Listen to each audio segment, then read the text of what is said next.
How is it being in LA? I saw you were, I mean, obviously for people who don't know, rolling and controlling, shout out to the Rolling 60s. Neighborhood, Rolling 60 shit. Straight from Allegedly. 60s. Allegedly. Back with that. Allegedly, you know that. But yeah, some of my neighbors. But you actually came out here and tapped in with, you know, the origins of the Rolling 60s. I saw, you know, on your IG story you were over there yesterday shooting a video. Yeah, slow. How was that, man? That shit was, to me, it's life changing, you know, because let's talking to that mic. Let's get that mic right here. Yeah, I've seen all this shit on like YouTube and movies, but I ain't never been nowhere like that. Like, they really from the same shit, just a different hood, you see what I'm saying? Like, it's different city, different states. So it was like me going there, I felt right at home. Like, niggas, they showed me love. Like, I knew them all my life. Yeah, I mean, you're holding down the you know, the set on the other side. Live Nip, one of the dead homies. Allegedly, you know what I'm saying? Shout out to Nip though, man.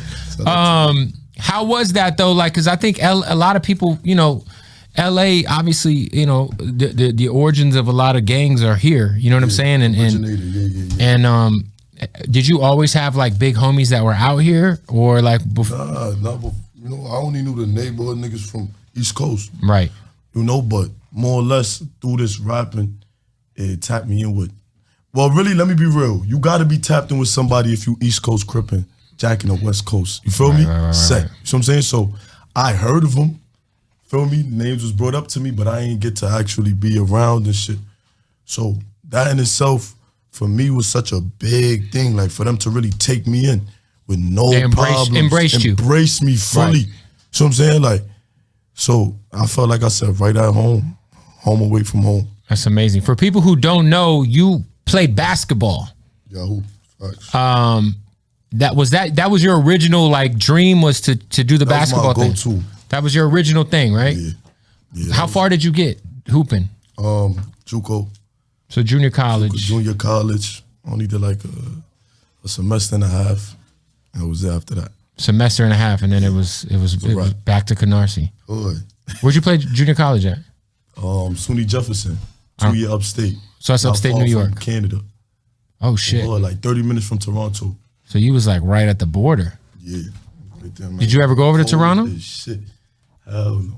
I heard it's hard to get into Canada. If you're like, I heard it's easier to get into Mexico than it is to get into Canada. I heard they don't fuck around at the Canadian border. Yeah, I ain't even go by it. You were telling me, yo, you got to go drive there. I ain't have no car. Right. So it's not like I was, you feel me? I was just like, I heard about it. We 30 minutes away. Fuck it. Thanks. So once you left college, came back to your neighborhood, what point in time, I mean, obviously you around that area your whole life, but at what point in time did you really start to get kind of active in the quote unquote, you know, your area, as far as, you know, basketball's in your past, you know? Well, like I said, I was always jacking it. Even before that, I wasn't. Like, you know, it was always, like I said, it was something that was in me, not on me. So I jacked Crip before I was Crip. I walk around with a flag around my head, take the train, all of that. Right. I was even on a set. Feel me? Like, it was just like I said, it was something. It was just I fucked with it heavy. Like, I fucked with the whole culture, and I'm from there. So it's like it was a no brainer. By the time I turned like 17, 18, it was like, yeah, feel me? We fully active now. That area, that was kind of the area, like that was where you grew up. Was kind of, that was the section that it was essentially, that was around you anyway. Oh yeah. I was already. It wasn't like I could have avoided it. Right. I ain't go to no private schools, or I was in public schools. You feel me? And I was in one of the bad high schools too, at that public school. So, feel me? But more or less,